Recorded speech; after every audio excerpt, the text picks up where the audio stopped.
So today, as we turn to How to Train Your Dragon, we are going to focus on what we really find at the center of that movie. And no, it is not dragons, though they're fun.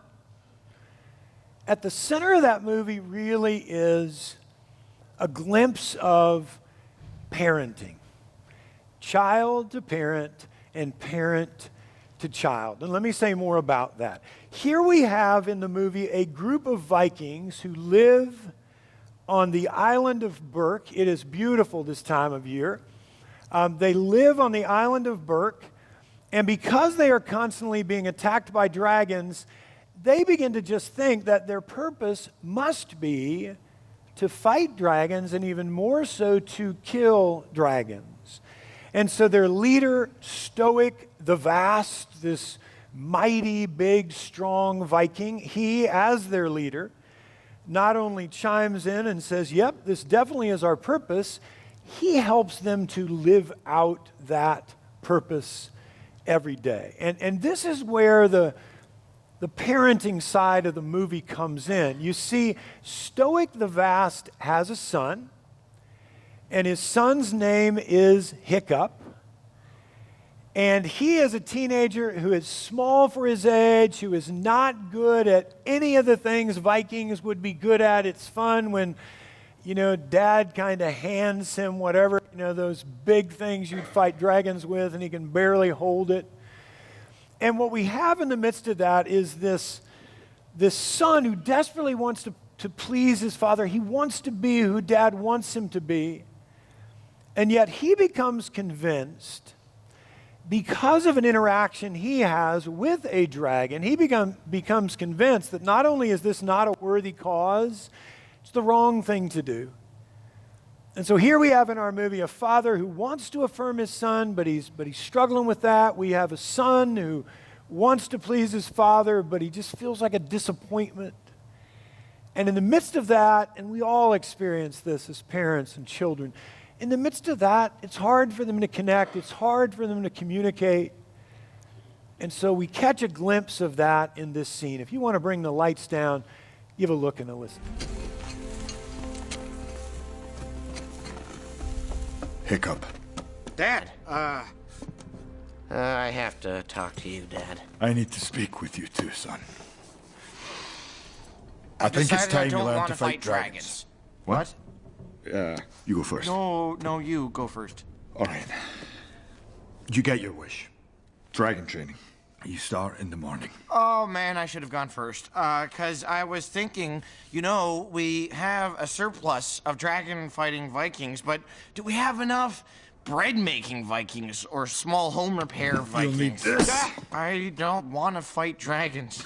Come on, yes you do. Rephrase.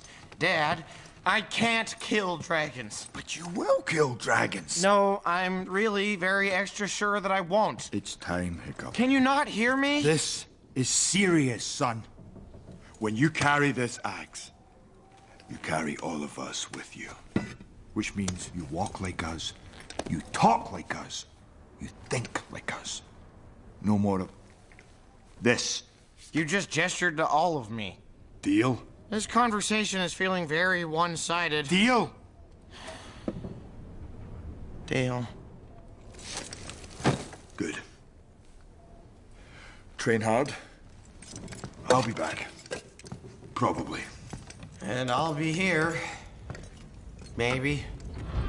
I think for all of us, we've had an experience like that, and when we struggle with that kind of communication, it doesn't make us a bad parent, doesn't make us a bad child. It just makes us what? Human. It's the nature of it. Now, as we begin today and as we begin to talk about this, I know that we are all at different places when it comes to this topic. Some with young children, some with teenage children, with grown children with their own children, in some cases grown children with their own children who have children, But I also know that some of you have no children, and I'm hoping that those of you there especially won't check out, because part of what we're going to talk about today is going to go deep into the child to parent relationship once we are grown children. Now, as we get into this, therefore, our focus is twofold. First, we want to answer this question: what are the responsibilities of a parent to child? Meaning, what are we as parents supposed to bring to the lives of our children? But then we also want to talk about this today. What are we as children supposed to bring into the lives of our parents? With that being our pursuit, let's start with the first question. What are we as parents supposed to bring into the lives of our children? In order to explore this a bit, we're going to turn to the book of Proverbs. And specifically, first, we're going to look at Proverbs 4, verses 1 through 4. Proverbs 4, verses 1 through 4. Give a listen. Listen, my son, to a father's instruction. Pay attention and gain understanding. The nature of the Old Testament in particular, but also the nature of the New Testament. There's going to be a whole lot of father and son. What you can substitute, if you're moms and daughters, you can always substitute those because that's the implication, just using the masculine. Listen, my sons, to a father's instruction, give attention and gain understanding, gain wisdom. I give you sound learning, so do not forsake my teaching. For I too was a son to my father, still tender and cherished by my mother. Then he taught me and he said to me, take hold of my words with all your heart, keep my commands, and you will live. I can almost hear a Viking offering these words, right? And then we have this in Proverbs 23, verses 22 through 25. Listen to your father who gave you life, and do not despise your mother when she is old. Buy the truth, and do not sell it. Wisdom, instruction, and insight as well. The father of a righteous child has great joy. A man who fathers a wise son rejoices in him. May your father and mother rejoice. May she who gave you birth be joyful. May God bless these words in important ways to us this day. Now, here's what's kind of interesting about parenting. Kind of see if this applies to you, because I know it applies to me in some very real ways.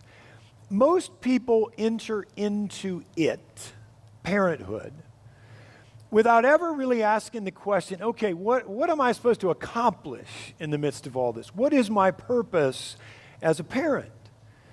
And because we sometimes forget to ask those questions as we're heading into this, it's easy to default to cultural norms. And cultural norms aren't bad. I think in our culture today, the world might say to us, at the very least, we need to create a space where our kids can feel acceptance and affirmation.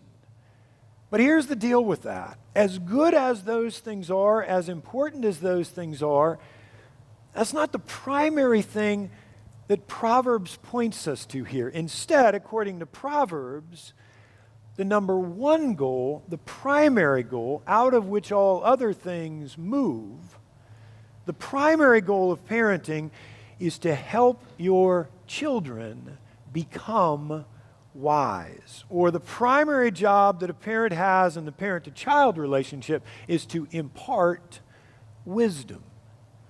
Stanley Hauerwas, a longtime professor at Duke Divinity School, he speaks to that in this way. He writes, the main job of a parent is to teach your child what is good and bad, right and wrong, wise and unwise. Now, some of you might say, come on, this is pretty obvious. Of course, this is our purpose. And yet, here's why we need to talk about this, even if you're kind of thinking that way. Because many, many parents in our world today, and that does include many of us, many parents, when it comes to the role of imparting wisdom, they want to avoid it by outsourcing this job. And they outsource it by turning to teachers and turning to coaches and turning to Sunday school teachers and youth directors and in the church and turning to grandparents. They often like to turn to those people and say, tell you what, would you, even though I know this is my role and my job, would you take on this role in the lives of my children. And why in the world would they do that if they know this is what they're called to? Well, often because they don't feel wise enough to pass on wisdom. And yet, whatever the reason might be, this remains true. It's their job. It's something that cannot be passed off to someone else. And so if a parent really is willing to grab onto this fully, if you as parents are willing to grab onto this fully, then here are a few things that I hope might be helpful. First, if you don't feel wise enough to impart wisdom to your child, to your children, then why not do this? Get some wisdom, right? And I don't mean that flippantly. I don't mean that judgmentally. I mean that honestly as a parenting strategy for all of us. Truth is, many of us as parents do feel ill-equipped to do our job well. And so that's where, as just one example, that's where the church can come in, not as a substitute for us, but as a place where we can do what? Where we can become wise, wiser relationally, emotionally, spiritually. Isn't it fair to say the wiser we get here, and not just in this space, but even as William was sharing earlier, when we engage through studies and small groups, the wiser we get through our connection to the church, isn't it fair to say better we're going to be able to pass on the right things to our kids? And that applies to friendships as well, making sure that we're surrounding ourselves with people who can make us wiser. And so first, as relates to imparting wisdom, of course this makes us nervous, and it should. So what do we need to do about that? We got to make sure that every day we are doing all we can to become wiser. Now, secondly, as relates to this, some parents feel a ton of guilt when their children, after they are grown, after they're out of the house, some parents, and this is going to apply to some of you today, you feel a lot of guilt when your kids begin to go down the wrong path. And yet, here's what is real. If you do intentionally work at parenting, you have taught your kids good from bad. You have lived out very much so what you've been teaching, because that's important. Guys, when you do that and you do that well, and your kids still reject some things when they get older, which is going to happen at times, in the midst of that, God doesn't want you to feel guilty. You don't need to embrace guilt, because with God's help, you did do your best. Instead, in the midst of that, you need to simply do this. Just embrace your role as parent all the more, hard as that can be some days, because what do you know? God is still working through you in their lives. And then lastly, when it comes to imparting wisdom, we've got to realize this. One size does not fit all when it comes to imparting wisdom. Right? One size doesn't fit all. As unique as all children are, young or old, whatever age they are, as unique as they are, that means the methods of imparting wisdom need to be unique as well. Now, if you embrace that thought, two things will happen. One, you'll be more effective at parenting. But if you embrace that thought, this will happen as well. You won't be quite as judgmental when it comes to other people's parenting, right? You'll begin to realize, maybe they're just doing it different than I do it because I don't know their unique situation. I don't fully know their children. Now, if you are a parent, as we think about this, ask yourself today, are you intentionally focused on helping your children become wise, even as you try to fill their lives with acceptance and affirmation? Are you understanding that imparting wisdom is your primary role? If so, how are you doing that? If not, how might you do that, or how would you want to do that? Because I think a lot of us haven't thought of it this way. Now, if that's a parent's job in the parent-to-child relationship, then let's understand this as well today.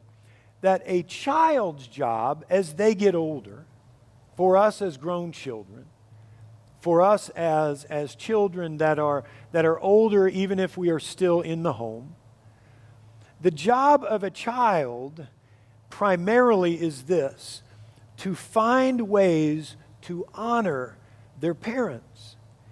In Exodus and then again in Deuteronomy, we have this command: honor your father and mother. That's a pretty major command in a very prominent place, right? It's there for a reason. Honor your father and mother.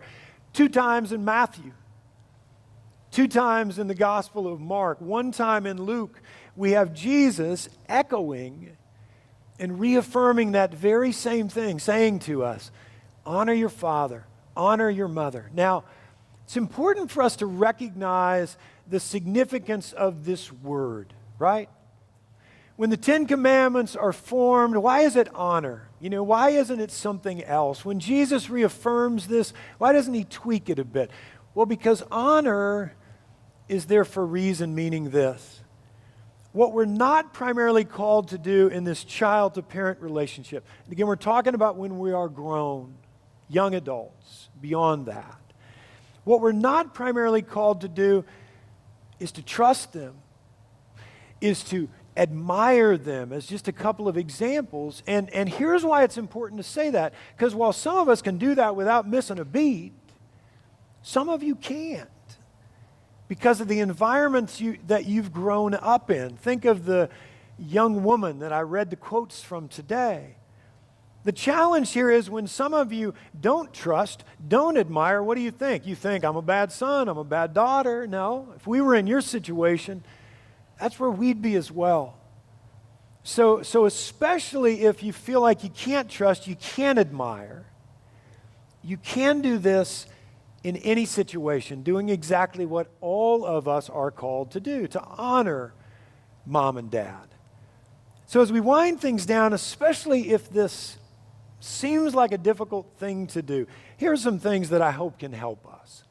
The first is this: one way to honor a parent is to participate in kind of these cultural symbols, these things that we find in our culture that really do demonstrate respect for our parents. And so, you have things like Mother's Day, Father's Day, dropping cards that don't say things they can't say, but at least offer some respect and some honoring. But we're also talking here about things like, still a place at the table for them when we gather, or something, letting them go first when it comes to something that we're doing as a family. Little things like that. Again, no matter what the past is, we're called to honor our parents. And these are some things that can help with that. Secondly, another way to honor a parent is to affirm the good that has been reproduced in you. Again, all parents fail us in some ways, some more than others. But all parents also have given us certain things that are very, very good. And so while it's easy to look at the negatives, it's important for us from time to time, when we see the good in us, it's important for us in those times to intentionally say to a parent, Dad, I got that from you. Mom, that's in me because of you. Maybe a personal example will help. I have great trouble not naturally looking at things with a very critical eye. I don't like it that I often see the negative before I see the positive. I know that serves me well if I'm proofreading the bulletin, but it doesn't serve me well if I really want to affirm the people around me. Now, I know that I got that from a parent.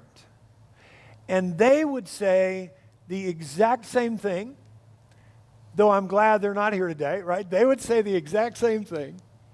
No, actually, it would be good if they were here today, because here's what I also know. My outgoing nature, my genuine care for others, those things that have served me well in ministry, I got those things from that very same parent. And what a great way to honor that parent when I can just remind them of that. Because often as parents, what do we actually remember? I know that I was critical with him growing up. He's kind of that way too. I don't like that. Man, they need to hear, hey, here's all the things you did bring into my life. Great way to honor them.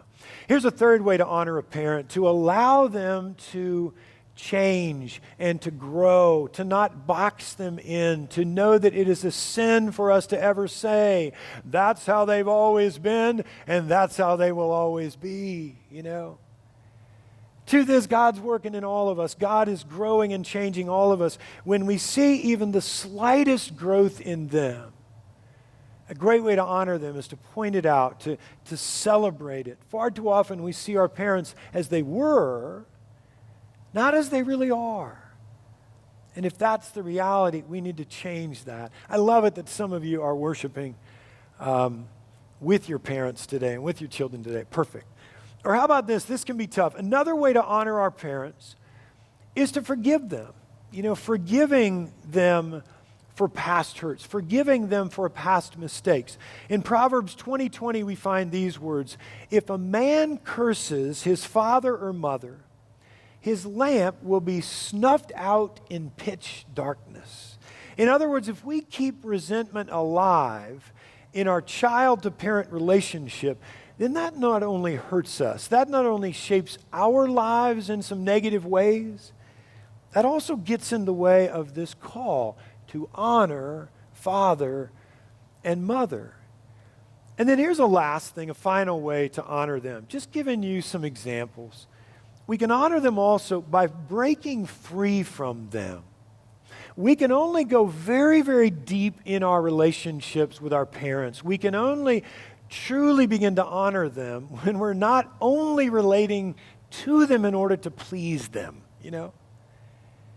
In our movie, that relationship only goes deeper. It only gets healthier when Hiccup, the son, finally realizes his relationship with his dad can't only be built on how can I please him. Instead, he begins to realize he can honor him best if he just begins to be himself. Which, of course, you know this if you see the movie, realizing that allows him in being himself to save the day, so to speak, in great Hollywood fashion. But it also allows him to begin to honor his father best simply by showing him who he has become. Guys, we all know there is a complexity in all relationships. But I think that those that are most complex, we call son, daughter, mother, father. And so wherever you are in the midst of all of this, as you journey forth into another week, just begin to go deeper into the reality of those relationships and just ask yourself, just reflect on, how are you doing when it comes to imparting wisdom? And how are you doing when it comes to honoring mom and dad? Let's pray.